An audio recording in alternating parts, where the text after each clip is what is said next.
আচ্ছা, যেটা বলছিলেন, আচ্ছা আরেকটা বিষয় একটু জানতে চাইবো শেষের দিকে, যে আপনার জীবনে এই অসাধারণ যে পরিবর্তনটা, আগেটা একটু বললেন, দেন যখন নিজে শুধু analysis ট্যাটুই করলেন। করি নাই, শুধু ট্যাটুই করি না, আমি মূর্তিও বানাইতাম পালদার সাথে চলে হিন্দুদের। আমি মূর্তি এক্সপার্ট, আমি যে আপনাকে অবিকল বানাই দিতে পারবো, আমাকে 2 ঘন্টার সময় দিবেন, খাড়ার উপর দাঁড়া করে দিব।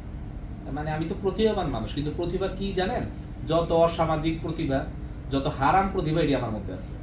তো আমি তো মুসলমান, আমার তো মূর্তি বানানোর সাথে, হ্যাঁ মূর্তি একটা শিল্প, আমি অবশ্যই রেসপেক্ট করি শিল্পকে, কিন্তু এটা আমার জন্য না। এই শিল্প করার জন্য দুনিয়াতে বহুত মানুষ তৈরি হয়েছে, তারা করুক, আমরা না। এই যে আপনি যে নিজের ভিতরে যে ফিলিংসটা কাজ করছে, আমাদের সমাজে কিন্তু এই সত্যিটা কেউ বলে না।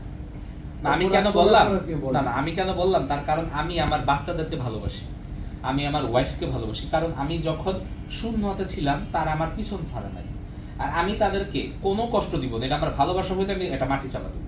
আমি যখনই দেখছি আমার ওয়াইফ আমার বাচ্চা কাচ্চা রাস্তা দাঁড়ায় আছে এবং আমার লাশ দাফন হচ্ছে না, জিনিসটা আমার ইগো প্রবলেম অনেক বেশি, শিল্পী ছিলাম তো, আমাদের আবার মান সম্মানটা অনেক বেশি, পেটে ক্ষুধা কিন্তু খুব মান সম্মান আলাম আমরা। তা আমার মান সম্মান অনেক, ভাই আমার পেটে ক্ষুধা থাকতে পারে, কিন্তু আমার খুব খারাপ লাগছে যে কি আমার মৃত্যুর পর আমার ওয়াইফ রাস্তা দাঁড়া থাকবে লাশের জন্য। আমার এই কৃতকর্মগুলো, এই কাজগুলো তো এটা ইফেক্ট করবে মৃত্যুর পর, তখন তার মানুষ আমাকে পুষবে না। এটা আমি হিসাব করে ফেলাইছি যে আমার জন্য তারা রাস্তাঘাটে অপমান হবে।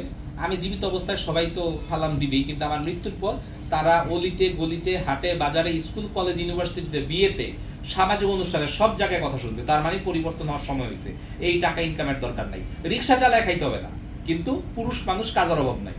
আপনি যেহেতু বলছিলেন, রিজিকের যেহেতু কথাটা তুললেন, সে জায়গা থেকে একটু জানতে চাইবো, এমন কোনো সিচুয়েশন কিংবা ঘটনা আছে কিনা আপনার কষ্টের, যেটা এইটা একটু ছাড়া দেওয়ার পরে যে আপনার কষ্টের সংসার চলছে না, কিংবা এমন কোনো যদি স্মৃতি থাকে? হ্যাঁ এরকম হয়েছে, আমি প্রথম 3 মাস আমার জমানো টাকা খাইতে হয়েছে, তার কারণ জমানো টাকার কত পাবে, তো ভয় পেয়ে গেছি। পরে বাধ্য হয়েছে আমার জমিটা বিক্রি করতে। জমিটা আমি টিউশনি করে কিনছিলাম 3 লাখ টাকা দিয়ে, বিক্রি করছি 22 লাখ টাকা, 2 লাখ টাকা দিয়েছিল মিডিয়া, 20 লাখ আমার।